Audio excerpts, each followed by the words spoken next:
Halo teman-teman, perkenalkan saya Sylvia Wijaya, NIM C140120129. Pada video kali ini saya akan mereview materi praktikum dari pertemuan 1 sampai dengan pertemuan 14. Yang pertama, saya akan membahas tentang ciri seksual primer dan sekunder. Sebelumnya, apa sih itu ciri seksual primer? Jadi, ciri seksual primer adalah ciri perbedaan gitu dari ikan jantan dan betina, tapi yang berhubungan langsung dengan gonadnya. Contohnya, kalau di jantan itu ada testis, dan di betina itu ada ovarium. Dan ciri seksual primer ini ciri yang nggak kelihatan oleh mata, kalau misalnya ikannya nggak dibedah gitu. Nah, selanjutnya adalah ciri seksual sekunder. Ini yang terlihat oleh mata, dibagi lagi menjadi dua, ada dimorfisme dan dikromatisme. Untuk dimorfisme ini adalah ciri yang berhubungan dengan morfologi, ukuran bentuk tubuh, dan organ khusus. Contohnya pada ikan gapi, untuk morfologinya itu sendiri, ikan gapi jantan akan terlihat lebih panjang dan ikan gapi betina akan terlihat lebih membulat. Dan dari ekornya, ikan gapi jantan itu lebih lebar dibandingkan ikan gapi betina. Dan untuk sirip atasnya juga ikan gapi jantan itu memiliki sirip atas yang lebih panjang dibandingkan sirip atas betina. Dan selanjutnya ada ciri seksual sekunder bagian dikromatisme. Nah, untuk dikromatisme ini berhubungan dengan warna dan corak. Contohnya, pada ikan gapi yang jantan itu coraknya lebih bagus dibandingkan dari yang betina. Nah, ini merupakan organ reproduksi dari ikan gupi yang diamati secara mikroskopis. Ini merupakan organ reproduksi jantannya dan ini betinanya. Terlihat kalau yang jantan itu kayak ada spermanya gitu kecil-kecil dan betina ada telur. Jadi ukuran telurnya itu yang bulat-bulat ini yang lebih besar. Selanjutnya saya akan membahas tentang perkembangan gonad. Sebelumnya apa sih itu gonad? Jadi, gonad merupakan organ reproduksi yang menghasilkan sel kelamin pada ikan. Nah, untuk tingkat kematangan gonad itu sendiri ada 5. Yang pertama itu ada TKG1 atau immature, yang kedua ada marturing atau TKG2, yang ketiga ada marturing rib atau TKG3, dan keempat ada RIP atau TKG4, dan yang kelima itu ada SPAN atau TKG5. Nah, untuk ikan gapi sendiri itu pemetaan gonadnya tuh ada 4 tipus loh. Dengan apa? Jadi dengan pemberian hormon. Jadi kayak hormonnya tuh dicampurin ke pakan gitu. Untuk hormon yang biasa digunakan untuk memboost kematangan gonad pada ikan gupi itu biasanya hormon OODF. Itu untuk betinanya. Selanjutnya ini ada contoh gambar gonad ikan gupi dari TKG2, TKG3, dan TKG4. Selanjutnya akan dibahas tentang diameter telur dan fekunditas. Sebelumnya apa sih itu diameter telur? Jadi diameter itu seperti namanya merupakan garis tengah yang diukur secara vertikal dan horizontal gitu menggunakan mikrometer dengan skala 0,1 milimeter.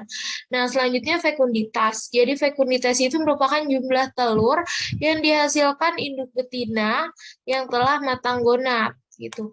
Selanjutnya di sini ada jurnal dari Kairunisa et al. Di sini dia membahas kalau misalnya perbandingan fekunditas dengan panjang tubuh ikan gupi dan juga bobot tubuhnya dan juga berat gonadnya. Nah, untuk panjang tubuh dan berat tubuhnya itu berbanding lurus dengan fekunditas. Jadi semakin panjang tubuhnya, semakin berat tubuhnya, maka si fekunditasnya itu juga akan semakin tinggi, tapi tidak dengan berat gonad. Jadi berat gonad itu nggak mempengaruhi fekunditas dari ikan gupi. Selanjutnya diameter telur. Nah, diameter telur dari ikan gupi itu sekitar 1,03 sampai 1,78 mm. Dan jika ukurannya sudah mencapai 2,1 sampai 2,25 mm, berarti itu udah kebentuk embrio gitu di ikan gupinya. Nah, selanjutnya ada metode untuk menghitung fekunditas. Nah, untuk metodenya itu sendiri dibagi menjadi 4. Yang pertama itu ada metode jumlah, selanjutnya ada metode gravimetrik, selanjutnya ada metode volumetrik, dan terakhir ada metode von Baer. Selanjutnya saya akan membahas tentang GSI dan HSI. Jadi apa sih itu GSI? Jadi GSI merupakan Gonadosomatic Index atau dapat diartikan sebagai presentase perbandingan antara berat gonad dengan berat total tubuh ikan. Untuk rumusnya itu sendiri dari GSI adalah 100 dikali bobot gonad per bobot tubuh. Selanjutnya ada HSI atau Hepatosomatic Index. Jadi ini merupakan presentase perbandingan berat hati dengan berat total tubuh ikan. Rumusnya itu ada 100 dikali bobot hati per bobot tubuh ikan. Nah, kenapa sih hati dijadiin perbandingan dalam kematangan gonad? Nah, jadi di hati itu ada suatu sel yang dapat menghasilkan hormon untuk merangsang pematangan gonad. Selanjutnya, saya akan membahas tentang induksi hormon dan hipofisasi. Yang pertama, apa sih itu hipofisasi?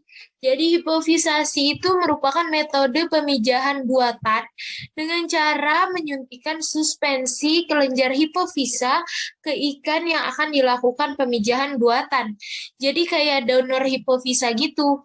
Nah, jadi hipofisa dari ikan lain diambil dan diencerkan, lalu disuntikan ke ikan yang akan dilakukan pemijahan buatan. Nah, jadi apa sih itu kelenjar hipofisa? Jadi kelenjar hipofisa adalah kelenjar yang ada di bawah otak, dan dia itu gunanya untuk memproduksi hormon-hormon yang penting. Salah satunya merupakan hormon reproduksi. Jadi si kelenjarnya itu didonorkan untuk merangsang ikan lainnya untuk melakukan pematangan gonad gitu. Selanjutnya ada induksi hormon. Nah, untuk induksi hormon itu sendiri ada 3 jenis. Yang pertama ada 3 metode, mohon maaf. Yang pertama itu ada metode oral dengan cara pencampuran ke pakan. Selanjutnya ada metode penyuntikan dan metode perendaman. Untuk ikan gupi itu sendiri biasanya dilakukan dengan metode pencampuran di pakan. Untuk dosis terbaiknya itu ada 1,74 mili per kilogram pakan. Selanjutnya ada seks reversal. Jadi seks reversal itu merupakan teknik untuk membalikan arah kelamin ikan. Misalnya yang tadinya jantan diubah menjadi betina, tetapi gennya itu tidak diubah. Jadi gennya tetap XY, misalnya dia awalnya jantan, tapi fisiknya tuh betina, tapi gennya tuh tetap XY. Nah, untuk di ikan gupi sendiri itu biasanya dilakukan seks reversal yang disebut dengan masculinity. Kenapa begitu? Soalnya ikan gupi itu kan biasa yang diincar itu bagusnya jantannya, jadi dia diubah jadi jantan semua kayak gitu. Nah, kalau ikan hias biasanya jantannya sih yang bagus. Nah, kalau ikan konsumsi biasanya betinanya. Contohnya ikan mas. Nah, untuk masculinity pada ikan gapi itu sendiri bisa dilakukan dengan perendaman menggunakan air kelapa dan madu. Untuk konsentrasi ideal air kelapanya itu ada 20% air kelapa yang dapat menghasilkan presentase jantan sebanyak 70%, dan kelangsungan hidup saat perendaman itu mencapai 91%. Selanjutnya dengan madu itu dilakukan perendaman terbaik itu selama 15 jam. Dengan rata-rata ikan jantannya itu ada 89,93%. Selanjutnya akan dibahas tentang bioassay. Jadi, bioassay itu merupakan metode di mana organisme hidup di bawah kondisi laboratorium dan diberikan berbagai macam konsentrasi limbah atau toksik. Nah, di bioassay itu ada metode yang namanya ELISA. Jadi, ELISA itu merupakan metode untuk menganalisis adanya interaksi antigen dengan antibodi dalam satu sampel dengan menggunakan enzim sebagai reporter label. Nah, untuk jenis-jenis ELISA itu ada 4. Yang pertama ada direct, yang kedua ada indirect, yang ketiga ada sandwich, yang keempat ada kompetitif. Selanjutnya akan dibahas tentang preservasi sperma. Sebelumnya apa sih itu tujuan preservasi sperma? Jadi tujuannya itu adalah untuk menyimpan sperma di saat telur dari ikan betina itu matang. Soalnya biasanya kalau ini biasa dilakukan pada ikan konsumsi sih. Soalnya biasa ikan jantan itu lebih cepat matangnya. Jadi pas untuk mencegah si spermanya itu terlalu matang, jadi spermanya itu lebih baik disimpan terlebih dahulu dan begitu si betinanya matang baru spermanya itu digabungkan dengan telur ikan betina seperti itu. Nah, untuk preservasi sperma itu dapat diartikan juga merupakan suatu teknik untuk mengawetkan sperma dengan cara extender yang membuat penyimpanan sperma dapat bertahan lama.